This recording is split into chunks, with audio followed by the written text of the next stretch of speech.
तो चलिए थी कुछ अहम सुर्खियां, अब दीगर खबरों की तरफ भी रुख करेंगे। शुरुआत करेंगे जिस तरीके से कल से उधमपुर और किश्तवाड़ में जो एनकाउंटर देखने को मिला और आज भी बताया जा रहा है कि एनकाउंटर जारी है और एक सिक्योरिटी फोर्सेस और मिलिटेंटों के बीच जो गोलियों का तबादला है इनके दरमियान हुआ था और कल से ही आपको अपडेट किया जा रहा है और आज भी बड़े पैमाने पर इलाके में जो सर्च ऑपरेशन है, जो तलाशी है वो की जा रही है। किश्तवाड़ और उधमपुर में कल ये चीज़ देखने को मिली थी, जहां पर उसके बाद सिक्योरिटी फोर्सेस की तरफ से सिक्योरिटी को सख्त कर दिया गया था और उधमपुर की तस्वीरें कल की कि जहां पर जितने भी लोग वहां से गुजर रहे थे उन सब की बारीकी से चेकिंग की जा रही थी और बड़े पैमाने पर तलाशी जारी है और आज भी बड़े पैमाने पर जो तलाशी है वो जारी है और कहीं न कहीं रुक रुक के जो गोलियों का तबादला है वो अभी भी देखने को मिल रहा है।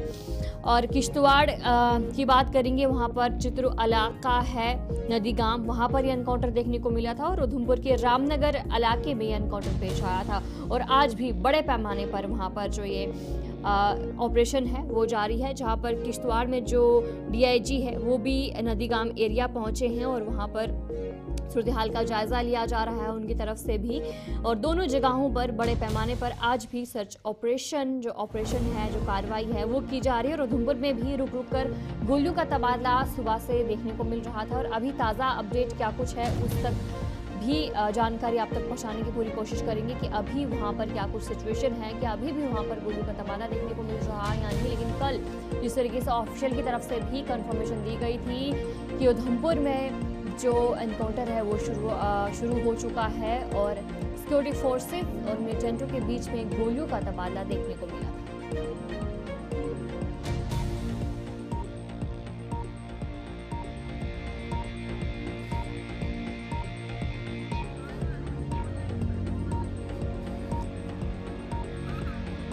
तो इसी पर हम जानकारी भी लेंगे। हमारे साथ हमारे नुमाइंदे किशोर शर्मा उधमपुर से ज्वाइन कर चुके हैं।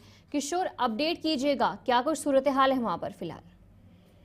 देखिए अतिया, इस वक्त हम वही ग्राउंड जीरो जोफरी इलाके के अंदर मौजूद हैं और सुबह सुबह हमने ये देखा कि जो सुरक्षा बलों की तरफ से जो है इस इलाके के अंदर जरूर कुछ देर तक जो है वो गोलीबारी देखने को मिली, लेकिन रात से ही जो है वो इस इलाके में जो है वो घेराबंदी की गई है, सर्च ऑपरेशन इस इलाके के अंदर चलाया जा रहा है। लेकिन अभी तक कोई भी जो सुरक्षा बलों और आतंकियों के बीच इस तरह का कोई संपर्क नहीं हो पाया है, क्योंकि ये कल भी हमने आपको बताया था कि ये जो इलाका है काफी जंगल का इलाका है, काफी पहाड़ी जो है वो इस इलाके के अंदर हैं और जिस तरह से हमारे जो सुरक्षा बल हैं उनकी तरफ से चप्पे चप्पे पर जो है वो जंगलों को खंगाला जा रहा है। देखा जा रहा है कि अगर ये 2 से 3 आतंकी इस इलाके के अंदर छुपे हैं तो इनको जल्द से जल्द वो ढेर किया जाए। लेकिन दूसरी तरफ हमने ये भी देखा कि ये जो जोफर का इलाका है, ये जिस कल दिन के समय जहाँ पे ये इनकाउंटर शुरू होता है वो जो इलाका है वो काफी नाला का इलाका है और उस इलाके के अंदर जाना भी जो है वो किसी खतरे से कम नहीं है। अब अभी तक कोई इस तरह की जो डीआईजी उधमपुर रियासी रेंज है या एसएसपी उधमपुर है उनकी तरफ से कोई ऑफिशियल जानकारी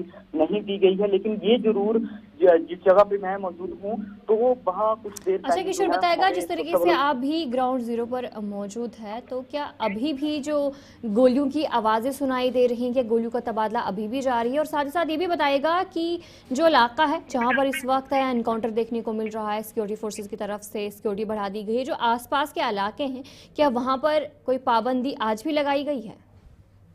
बिल्कुल, देखिए ये जो जोफड़ का इलाका है ये 10 किलोमीटर का ये रोड इस इलाके के लिए जाता है, लेकिन जो लोकल गाड़ी शहर से उधमपुर की तरफ से इस इलाके के लिए आ रही है तो उनकी प्रॉपर से उस इलाके के लिए चेकिंग हो रही है, जो यहाँ से जा रहा है उसकी चेकिंग की जा रही है। लेकिन दूसरी तरफ हम आपको ये भी बताते चले कि सुबह सुबह जिस तरह मैंने पहले कल एसएसपी जो उधमपुर उनकी तरफ से ये साफ कर दिया गया था कि रात के समय यहाँ पे इनकाउंटर करना किसी खतरे से कम नहीं है, क्योंकि ये पहाड़ी इलाका है। और दूसरी तरफ हमने ये देखा कि सुबह सुबह जरूर जो हमारे सुरक्षा बल हैं उनकी तरफ से उस इलाके के अंदर जो सर्च ऑपरेशन के साथ साथ कुछ देर तक उस इलाके के अंदर गोलीबारी जो थी वो देखने को मिली थी, लेकिन फिलहाल कोई जवाब जो है वो दहशतगर्दों का जो है वो दोबारा नहीं आया है, तो उसके चलते जो है वो इस इलाके के अंदर जो है वो सर्च ऑपरेशन। और दूसरी तरफ हम आपको ये भी बता रहे हैं कि बड़ी खबर इसकी एक और भी आ रही है कि बिजालसा तहसील का इलाका है, उस इलाके से भी जो है वो सर्च ऑपरेशन उस इलाके के अंदर जो है वो बड़े पैमाने पर बढ़ा दिया गया है। लेकिन अब ये कहना मुश्किल है कि यहाँ से वो रात के समय भाग गए हैं या किसी इलाके के दूसरे इलाके के अंदर वो पहुंच चुके हैं। लेकिन अब जो ये इलाका है इसको पूरी तरह से घेराबंदी कर दी है। बसंतगढ़ की ही बात करें या जोफड़ इलाके की बात करें तो जो सर्च ऑपरेशन है वो बड़े पैमाने पर हथिया अभी भी जो है वो उन इलाकों के अंदर चल रहा है। जी चलिए, बहुत बहुत शुक्रिया किशोर जानकारी देने के लिए। हमारे नुमाइंदे किशोर शर्मा आपको अपडेट कर रहे थे कि उधमपुर में जो बड़े पैमाने पर इस वक्त ऑपरेशन जारी है, जहां पर बताया जा रहा है कि सुबह सुबह भी गोलियों का तबादला देखने को मिला। हालांकि अभी जो गोलियों का तबादला है वो ज़रा थम सा गया है, लेकिन अभी भी ऑपरेशन बड़े पैमाने पर जारी है। और दूसरी जानिब अब किश्तवाड़ की तरफ भी रुख करेंगे कि वहाँ पर क्या कुछ सूरत हाल है। हमारे साथ हमारे नुमाइंदे अजय शान ज्वाइन कर चुके हैं। अजय जी बताएगा किश्तवाड़ में अभी क्या कुछ अपडेट है ताज़ा। अच्छा देखिए, जो कल एक्सचेंज ऑफ फायर हुआ था, आज उस तरह की कोई फायरिंग नहीं हुई है। लेकिन जो डेवलपमेंट ये है कि एक्स्ट्रा जो फोर्सेज हैं उनको वाइयर वहां पे ड्रॉप किया जा रहा है, ऐसी खबरें आ रही हैं, ताकि जो मीटर कल फरार हो गए थे, जहां वो छुपे हुए थे, वहां पे कुछ सामान छोड़ के वो भाग गए थे, तो उनको पकड़ा जाए और उनको एलिमिनेट किया जाए। तो कहीं ना कहीं बड़े पैमाने पर एक ऑपरेशन आज तड़के से ही वहां चल रहा है। सर्च ऑपरेशन को तेज कर दिया गया और जितने एंट्री एग्जिट पॉइंट हैं उनको प्लग किया गया है। कोशिशें की जा रही है कि हाई रीचेस पर फोर्स को ड्रॉप करके ऑपरेशन में तेजी लाया जाए, क्योंकि जैसे जैसे ही समय बीतेगा ये जो आतंकवादी कहीं और भी जा सकते हैं। तो जो खबरें आ रही थी कि एक बड़ा नंबर इस इलाके में आतंकियों को घूम रहा है और जिस जगह ये छिपे हुए थे वहां पहुंचने की फौज ने कोशिश की थी, लेकिन जब तक वो उनके कॉन्टेक्ट में आते वो वहां से भाग गए।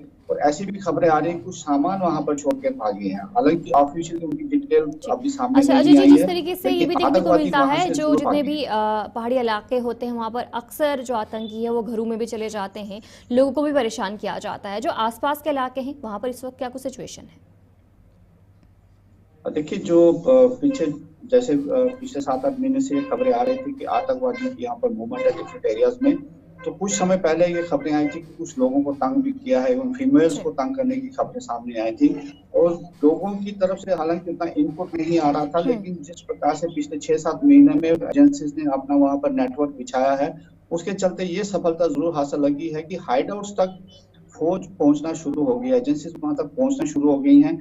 मदद जरूर कहीं ना कहीं सोर्सेज से मिल रही है, लेकिन जो आम जनता है उसको कोई दिक्कत ना हो, तो इसलिए उनकी मूवमेंट उन पहाड़ी इलाकों में रिस्ट्रिक्ट कर दी गई है। क्योंकि ये जो ऑपरेशन जहाँ पर चल रहे हैं पूरा घना जंगल है और गर्मियों में ही ज्यादातर लोग अपने पशुओं के साथ, माल मवेशी के साथ ऊपर जाते हैं, तो उतनी आबादी नहीं थी जहाँ पर अभी ऑपरेशन चल रहा है। तो कहीं ना कहीं सुरक्षा चाहे फौज की जवानों की हो या आम नागरिकों की हो, उसको प्रायोरिटी पर रखा गया है।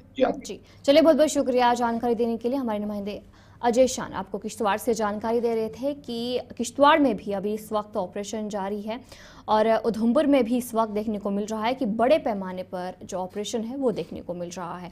तो चलिए अब आगे बढ़ जाएंगे, अगली खबर की तरफ रुख करेंगे। बड़ी ब्राह्मणा में पुलिस टीम पर हमला किया जाता है। बड़ी ब्राह्मणा में जो मंशियात स्मगलर है उन्होंने पुलिस टीम पर हमला किया है और इस हमले में बताया जा रहा है कि एसओजी समेत 4 से 5 पुलिस एहलकार जख्मी हुए। हालांकि अभी तक जो एक एग्जैक्ट नंबर है वो नहीं सामने आ रहा है। कहीं 4 पुलिस एहलकार जख्मी होने की खबर सामने आ रही है, कहीं पर 5 पुलिस एहलकार जख्मी होने की खबर सामने भी आ रही है। और जख्मी पुलिस एहलकारों को जीएमसी जम्मू मुंतकिल कर दिया गया, जहां पर उनका इलाज है। और ये भी जानकारी सामने आई है कि जो एसएचओ की टीम है वो मंशियात जो फरोश है उनके खिलाफ उनको पकड़ने के लिए, छापेमारी करने के लिए उस इलाके में पहुंचती है, उस जगह पहुंचती है। लेकिन जो वहां पर मंशियात फरोश है वो पुलिस पार्टी पर हमला कर देते हैं और जिसमें से जख्मी हो जाते हैं। और जख्मी होने में एक एसएचओ भी शामिल है। सांबा का जो बड़ी ब्राह्मणा है इलाका है वहां पर ही पूरा मामला पेश आया है। मंशियात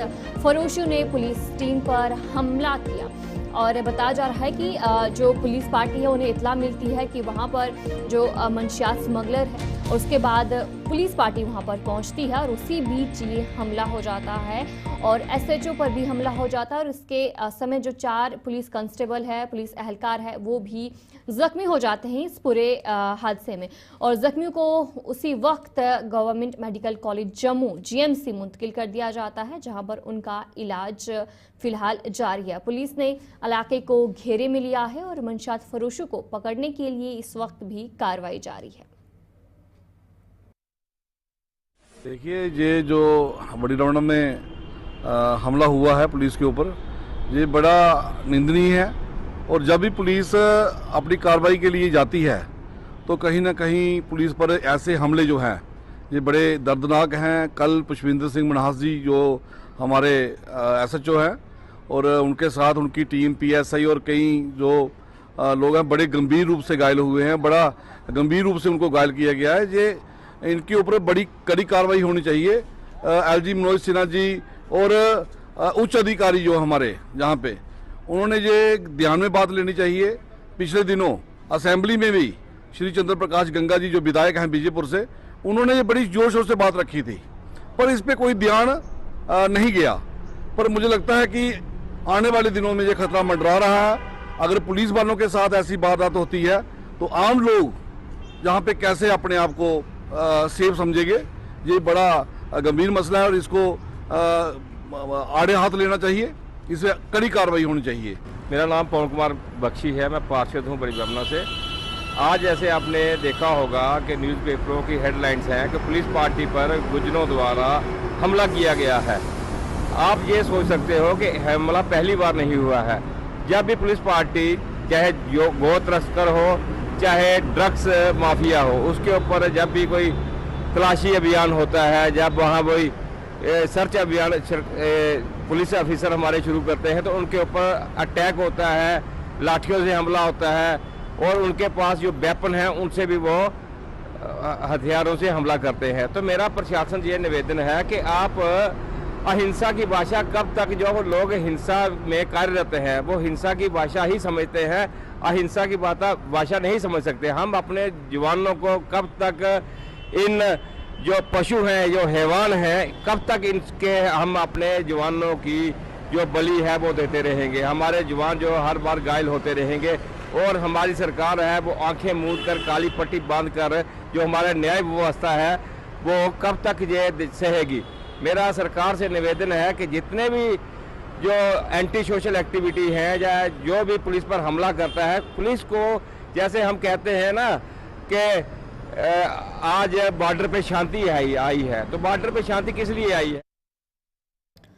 तो चले इसी पर हम मज़ीद जानकारी भी लेंगे। हमारे साथ हमारे नुमाइंदे विकास कुमार भी ज्वाइन कर चुके हैं। विकास, बताएगा ये जो पूरा मामला पेश आया बड़ी ब्रह्मणा में, क्या कुछ जानकारी है, क्या कुछ अपडेट है, अभी क्या कुछ सूरत हाल है? जी आपको बता दें कि जैसे कि बड़ी ब्रह्मणा का जो कि बलोन नाला है, वहां पर पुलिस के ऊपर जब पुलिस छापेमारी वहां पे करने के लिए पहुंचती है तो वहां पर अज्ञात लोग जहां वहां पर उनके द्वारा जो है उन पर हमला जो है वो किया जाता है और वहां पे जो है पुलिस कर्मी जो कि आपको बता दें SHO वहां पर पुष्पिंदर सिंह जो कि बड़ी ब्रह्मणा पुलिस फोर्स के जो SHO हैं उन पर जो है हमला किया गया और बाकी जो उनके साथ ऑफिसर गए हुए थे वो वहां पे जो है उस अवस्था में काफी घायल जो है वो बताया जा रहा है और जहां पर उनको जो है GMC जो है वहां पे लेके जाया गया घायल अवस्था में और आज सुबह ही उनको जो है अमृतसर जो है वो रेफर किया गया और काफी ज्यादा जिस तरीके से उनकी कंडीशन को देखते हुए उनको जो है अमृतसर जो है रेफर किया गया, शिफ्ट किया गया।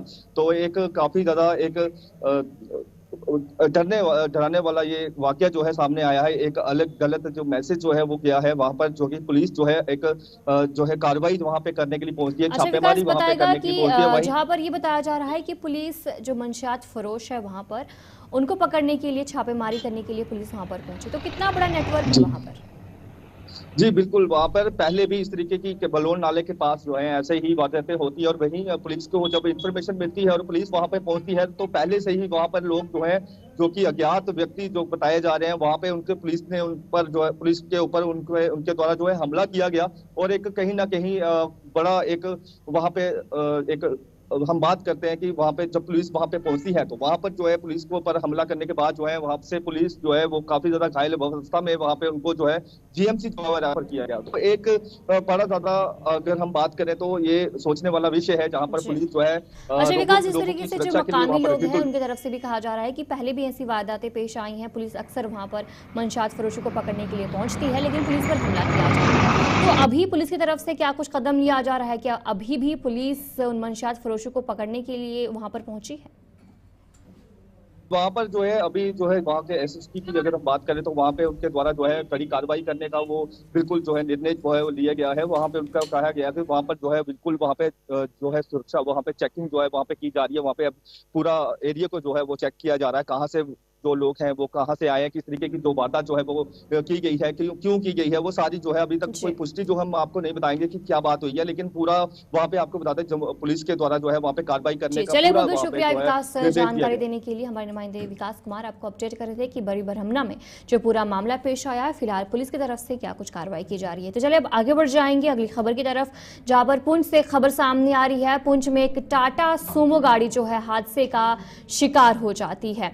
पुंछ सड़क हादसे में जो ये हादसा पेश आया, इसमें 7 खवातीन समेत जो 9 अफराद हैं वो जख्मी हो जाते हैं और टाटा जो गाड़ी है वो हादसे का शिकार हो जाती है। मेंढर इलाके में ये पूरा हादसा जो है वो पेश आया है और जिसमें जो जख्मी हुए हैं उन्हें फिलहाल हॉस्पिटल शिफ्ट कर दिया गया है, वहां पर उनका इलाज जारी है। पुंछ में टाटा सूमो हादसे का शिकार हो जाती है ये गाड़ी और इस हादसे में जो अभी तक जानकारी सामने आई कि 7 खवातीन समेत 9 अफराद जख्मी हुए हैं। मेंढर के डारगवान इलाके में ये पूरा हादसा पेश आया है। टाटा सूमो जो हादसे का शिकार हो जाती है और सभी जख्मियों को SDH मेंढर मुंतकिल कर दिया गया है।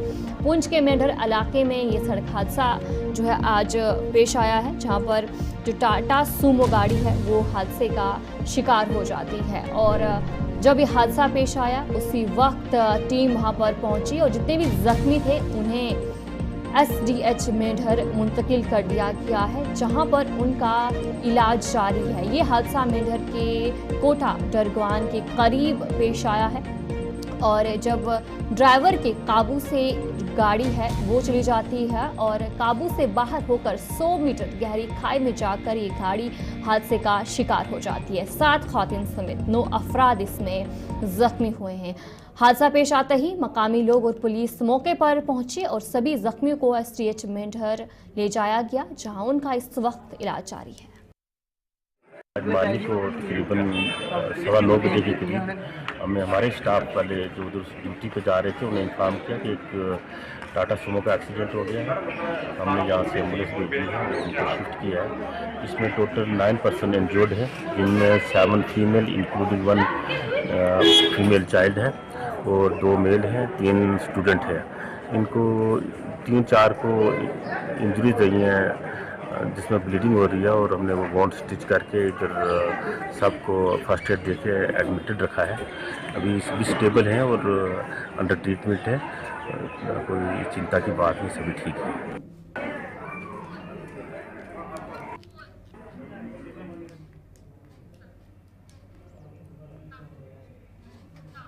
तो चलिए अब आगे बढ़ जाएंगे, अगली खबर की तरफ रुख करेंगे। सोपूर से एक बड़ी खबर सामने आ रही है, जहां पर पुलिस की तरफ से एक बड़ी कार्रवाई की गई। पुलिस ने मंशियात फरोश की जायदाद जब्त की है। बेकरी शॉप को पुलिस ने सील किया है। मुजबुक सोपूर में जो ये शख्स है वो रहने वाला है और उसके खिलाफ कार्रवाई की गई है। फिरदौस अहमद बट इसका नाम बताया जा रहा है, जिसके खिलाफ पुलिस ने एक बड़ी कार्रवाई की है और ये मंशियात फरोश बताया जा रहा है और बेकरी शॉप जो इसकी थी उसे पुलिस ने सील कर दिया गया है।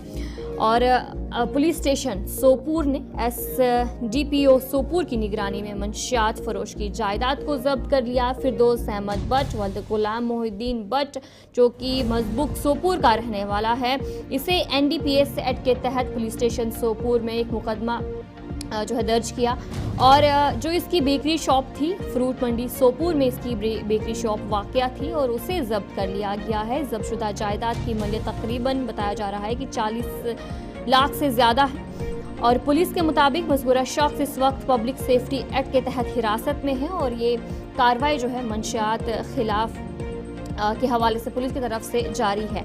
ये सोपूर में इसकी बेकरी शॉप को फिलहाल पुलिस ने सील कर दिया है और मज़ीद जो पूछताछ है, जो तहकीकात है, वो भी पुलिस की तरफ से की जा रही है।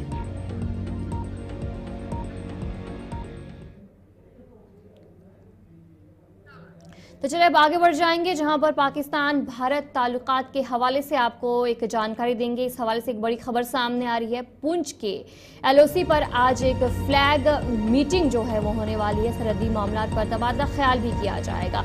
सलामती सूरत हाल के हवाले से एक अहम मीटिंग बताई जा रही है। लाइन ऑफ कंट्रोल LOC पर हालिया कशीदगी को कम करने के लिए भारत और पाकिस्तान के अफवाज के दरमियान आज पुंछ के चकंदबाग इलाके में ये फ्लैग मीटिंग मुनक्किद हो रही है। ये मीटिंग पाकिस्तान की जानिब से की गई मुतअद्दिद दरख्वास्तों के बाद तय हो पाई है और इसका मकसद सरहदी मामलात और हालिया जंग बंदी के खिलाफ वर्जियों पर तबादला ख्याल करना है। फ्लैग मीटिंग दोनों ममालिक के दरमियान 2021 में तय पाए जंग बंदी मुआहदे के पासदारी के लिए एक अहम पेशरफ्त समझी जा रही है, खास तौर पर मौजूदा हालात में जब दोबारा कशीदगी बढ़ने का खदशा जाहिर किया जा रहा है।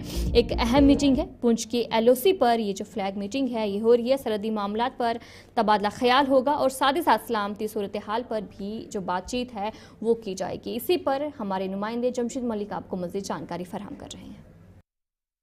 पार्ट में बढ़ती कशीदगी को कम करने के लिए आज चक्का के बाद में फ्लैग लेवल मीटिंग होने जा रही है, जिसमें कमांडिंग सतह के अफसरान शामिल होंगे। थोड़ी देर पहले यहां से कमांडिंग अफसर रवाना हुए हैं, जो लाइन ऑफ कंट्रोल के बिल्कुल 0 किलोमीटर पर आज ये मीटिंग होने जा रही है, क्योंकि पिछले कुछ अरसा से पाकिस्तान की तरफ से ना जंग माहिदे की खिलाफ वर्जी के साथ साथ ID जैसे निस्ब करने की खबरें भी सामने आई। वहीं लाइन ऑफ कंट्रोल पर गैर कानूनी तौर पर निगरानी के लिए कैमरे निस्ब करने की बात भी सामने आई थी, जिसके बाद एक बार फिर कशीदगी में इजाफा हुआ था। हालांकि 2021 में ये माहिदा तय पाया था, जिसमें दोनों ममालिक की तरफ से ये कहा गया था कि वो एक दूसरे की पर शेलिंग नहीं करेंगे, मगर उस मामले के बाद लगातार पाकिस्तान की तरफ से शेलिंग का सिलसिला देखने को मिल रहा था। मगर 2021 में दोबारा इस माहिदे को एक बार फिर दोहराया गया और उसके बाद हालात काफ़ी बेहतर हुए, मगर पिछले कुछ अरसा से लाइन ऑफ कंट्रोल से पाकिस्तान की तरफ से फिर शेलिंग का सिलसिला देखने को मिला, जिसको देखते हुए कशीदगी में काफ़ी इजाफा हुआ और उस कशीदगी को कम करने के लिए अब दोनों ममालिक के फौजी अफसरान के दौरान आज लाइन ऑफ कंट्रोल पर मीटिंग होने जा रही है। शहजाद भट्ट के साथ Jamshed Malik, Gulistan News, Chakka ka Bagh, Poonch. College of temperate sericulture SKUAST Kashmir ने 5000 मुख्तलिफ आला पैदावार देने वाले मलबरी के पौधे बांदीपुरा रवाना किए। इस प्रोजेक्ट को जम्मू कश्मीर हुकूमत के कबायली अमूर के महकमे ने फ़ंड फराहम किया है, जिसका मकसद पहली बार गुरेज में सेरिकल्चर को मुतबादिल ज़रिए आमदन के तौर पर मुतारिफ कराना है। प्लान का सामान 2 ट्रकों में रवाना किया गया, जिसे associated dean college of temperate sericulture professor Khursheed Ahmad की निगरानी में रवाना किया गया। हमारे honourable vice chancellor professor Nazir Ahmad Ganai साहब की हिदायत है कि ज़्यादा से ज़्यादा एक्सटर्नली फंडेड प्रोजेक्ट्स लाए जाएं, ताकि सेरिकल्चर को जो दूर दराज के इलाके हमारे हैं वहाँ पर इसे बढ़ावा दिया जाए। इसी सिलसिले में हमारा ये जो प्रोजेक्ट है ये गुरेज़ के लिए है। तो गुरेज़ में सेरिकल्चर को बढ़ावा देने के लिए यूनिवर्सिटी की तरफ से आज हम कोई 5000 इम्प्रूव्ड वैरायटीज़ के प्लांट्स भेज रहे हैं। इसके अलावा वहाँ के जो फार्मर्स हैं उनको हम ट्रेनिंग भी देंगे, साथ साथ जो लो कास्ट रेयरिंग हट है उसके लिए भी हम मटेरियल उनको देंगे, ताकि वो हट्स बना सके और उनमें वो आगे जाकर रेयरिंग कर सके, करमकशी कर सके। तो सेरिकल्चर का बहुत फ़ायदा है। ये एक ऐसी सनत है जिसमें बहुत कम इनपुट लगता है और घर के जितने भी लोग हैं वो सब मिल के काम काज कर सकते हैं। 30-35 दिन में ये क्रॉप तैयार हो जाती है और इससे जो ख़ास तौर पे हमारी ख़वातीन हैं जो घरों में होती हैं उनको एक आमदनी का ज़रिया ये बन जाए। सिल्क है, इसकी डिमांड बहुत ज़्यादा है। आजकल देखिए आप, चाइना इसमें लीड कर रहा था सिल्क प्रोडक्शन में, लेकिन अब वहाँ पर काफ़ी डाउन हो गया है सिल्क प्रोडक्शन। तो अब बहुत ज़्यादा करना चाहता हूँ JK ट्राइबल अफेयर्स डिपार्टमेंट का, जिन्होंने हमें माली मावनत करके ये मौका दिया कि हम सेरिकल्चर एक्टिविटीज़ को फॉर फ्लंग एरियाज़ तक पहुँचाएँ। उसी के तहत हमारा एक प्रोजेक्ट जो उन्होंने मंजूर किया है और जिसके लिए माली मावनत उन्होंने किया हमें, और उसी की बदौलत हम ये एक्टिविटी जो सेरिकल्चर एक्टिविटीज़ है गुरेज़ में कर पाएंगे। और इस साल ये पहले मार्च में हम शुरू करने जा रहे थे, लेकिन थोड़ा मौसम ख़राब होने की वजह से रास्ता बंद रहा और अप्रैल में हमने ये शुरू किया। और सबसे पहले हम इस कॉलेज ऑफ टेम्परेट सेरिकल्चर मिरगोड में इस वक्त हम यहाँ पर है, जो हमारी सिरी यूनिवर्सिटी का एक सेरिकल्चर का रिसर्च स्टेशन यहाँ पर है। तो यहाँ पर हम जहाँ एकेडमिक का भी चल रहा है, एक्सटेंशन का भी और रिसर्च की भी एक्टिविटीज़ चल रही हैं। तो आज के दिन में हम यहाँ पर एक प्लांटेशन का जो सिस्टम चल रहा है, हमें बहुत सारे इलाकों को हम प्लांटेशन सप्लाई कर रहे हैं, चाहे फार्मर्स हो या दूसरे प्रोजेक्ट एरिया में। तो यहाँ पर आज हमने यहाँ पर एक प्लांटेशन का जो सिस्टम है गुरेज़ के लिए हमने मुहैया की है प्लांटेशन, जो हमने यहाँ पर रेज़ की है थ्रू पॉली हाउस टेक्नोलॉजी की से। तो वो टेक्नोलॉजी है जो अडॉप्ट हुई है पूरे हमारे कश्मीर में। डिपार्टमेंट ने ऑलरेडी ली है ये टेक्नोलॉजी ऑलरेडी वो प्रोड्यूस कर रहे हैं मलबरी प्लांट यहाँ से, तो ये हमारी सक्सेसफुल टेक्नोलॉजी एक रही है। तो इसके जरिए से हमने यहाँ प्लांट तैयार किए हुए हैं। गोशरामी जो बहुत इम्पोर्टेंट वैरायटी है हमारी मलबरी प्लांटेशन की, बहुत न्यूट्रिशियस है और कमर्शियल में बहुत पॉपुलर यहाँ पर है, उसके हमने यहाँ पर प्लांट्स बनाए हैं। तो आज हम गुरेज के लिए रवाना कर रहे हैं प्लांट्स, तकरीबन 5000 प्लांट। तो चलिए इस उर्दू खबरनामे में इतना ही। अभी के लिए मुझे दीजिए इजाजत और आप बने रहे गुलिस्तान न्यूज़ के।